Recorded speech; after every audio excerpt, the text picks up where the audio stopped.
올해 부동산 시장이 어떨까를 좀 보는 건데요. 일단 뭐 짧게 좀 대략적으로 좀 정리를 해보면 좀 불특정한 일들이 많이 좀 생기는 거죠. 이 부동산 시장에 일시적인 쇼크를 줄 수 있는 것들이 뭐 대통령 선거라든가 그 다음에 코로나 변이 바이러스가 지금 계속해서 잡히어도 지금부터 잡아가도 시원찮을 판에 계속해서 증가를 하고 있단 말이죠. 그러면 유동성을 확 줄일 수는 없을 것 같은 생각이 드는 거예요. 전 세계적으로도. 그러면 계속해서 유동성이 좀 자금이 계속해서 풀어지는 쪽, 그러니까 시중에 떠 있는 자금이 회수되지가 않고 그대로 유지가 된다라고 하면 부동산 가격이 꺼지기는 쉽지 않을 거다라는 판단이 쓰는데 거기에 이제 마찬가지 얘기지만 인플레이션이라든가 금리에 대한 문제들이 또 얘기가 나오고 있고요. 그러면서 각종 대출 규제라든가 또 정부 규제 같은 것들이 한꺼번에 좀 지배하게 되면서 굉장히 2022년 전망하는 것도 쉽지 않고요. 그러니까 내 집 마련을 해야 되느냐 말이야. 굉장히 많은 고민의 1년이 될 것 같고 또 그만큼 또 득을 보는 사람, 또 득을 보지 못하는 손해를 보는 사람 이런 분들이 굉장히 많이 양립을 할 것 같은데 한번 좀 차근차근히 보게 되면은요.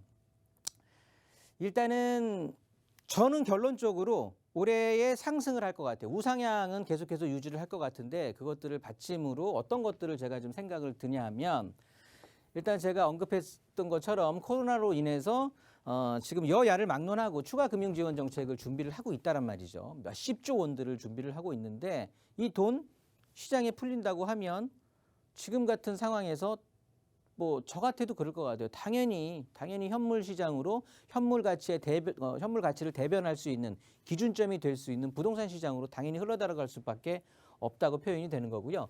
이렇게 금융 지원 정책이 나오게 된다라고 하면 시중에 유동성이 풍부하게 되면 우선 실물 가격이 올라가는 거죠. 그래서 이 높아지는 실물 가격을 잡기 위해서 금리를 또 높이는 거고요. 그래서 얘네 둘은 항상 싸움을 하게 돼 있습니다. 실물 가격이 높아진다고 하면 금리를 당연히 끌어올리는 거고요. 그렇게 되면 이 둘의 힘겨루기에 올해는 누가 이길 거냐. 좌측이 이기게 되면 부동산 시장은 우상향하는 거고요.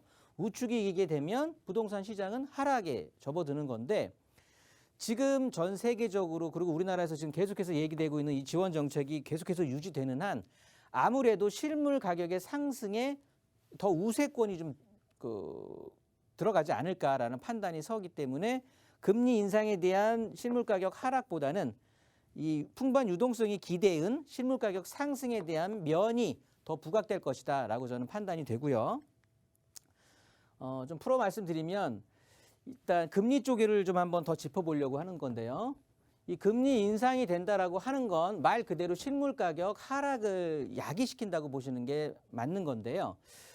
그렇다고 보면 지금 한국은행 총재가 계속해서 내년에도 한 3번에 걸쳐서 금리 인상을 한다라고 하는데 그러면 그렇다고 지레 겁을 먹을 필요가 있을까라고 판단이 좀 드는 게 2010년도에 6월에서 2011년 6월 1년이거든요. 딱 1년 동안 금리가 1.25%, 0.25%씩 5번을 그러니까 1년 내에 5번을 금리 상승을 시킨 거예요. 굉장한 아주 어떻게 보면 부동산 시장에 찬물을 끼얹을 수도 있는 상황이었는데 문제는 이 기간에 이게 이제 외환 위기 바로 그 다음 해가 되는 건데요. 그 같은 기간에 아파트 매매 가격 지수가 떨어지지가 않고 오히려 상승을 했다.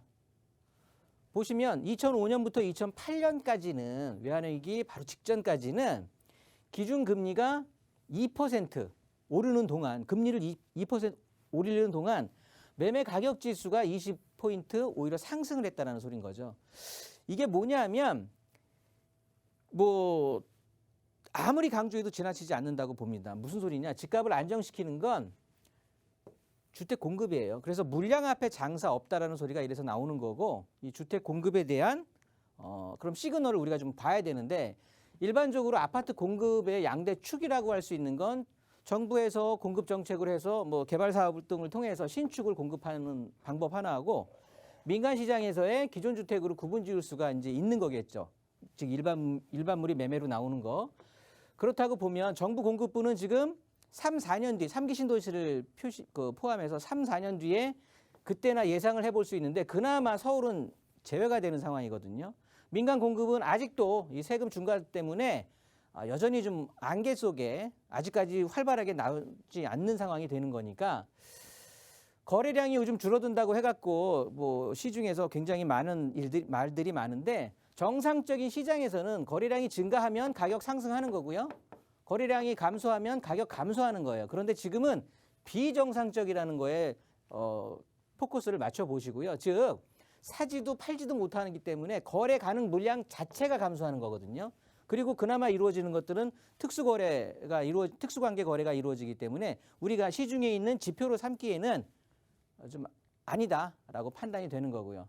거기에 보유세 증가로 인해서 세금이 전가가 되겠죠. 임차인한테. 그러면 전세 금액 올라가고 월세 부담 높아질 수밖에 없는 거고 임대차 3법 계약갱신 청구권이 이제 올해 8월이면 순차적으로 돌아올 거거든요. 그러면 전세 금액 또 뛸 수밖에 없는 거고요.